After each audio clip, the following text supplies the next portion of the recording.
kita menuntut kecewa. Mula lengkap semua pertiwi. Disirami belum dibasahi bakti. 200 tahun pembinaan jati. Tangguh berdiri merdeka abadi. Namun demi menjadi abad. Rasa musara bangsa tercalat. Madu mendur jadi hambar. Bangkitlah, wahai rakyat berani. Usah dikaburi, sombongkan duniawi. Hapuskan julas, jangan dikasihi. Rasuah, musuh, bukan simpati. Ala limpah, terima dah banyakku. Kalau kata nak bagi aku.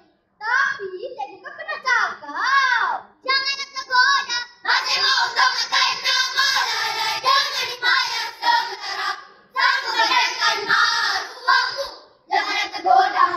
Dunia ada pertama-tama. Lagi bukan kawan. Kenapa? Ayah saya pernah bercerita tentang membagi pemberi dan menerima rasuah. Menyeramkan. Ayah, Mak. Bagi saya apa? Suruh saya pencegahan rasuah Malaysia. 2009 atau 2094. Pemberi dan penerima rasuah akan menerima hukuman penjara tidak lebih 20 tahun. Dan didenda tidak bukan dari 5 kali ganda. Tidak sampai. Sekarang bagaimana? Masih berani hendak memberi atau menerima rasuah? Tidak, Kari. Tidak.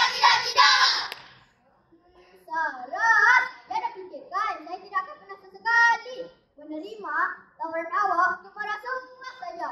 Maafkan saya, Yadisa. Saya terlalu mencengkai diri sehingga saya terlupa perkara yang betul dan perkara yang salah. Maafkan saya, ya.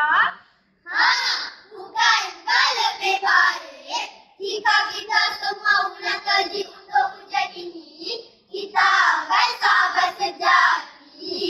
Mulakan dengan diri sendiri, jangan cuma cari jalan pintas. Hidup ini atas hasil usaha sendiri. Asalkan jujur dan dekat.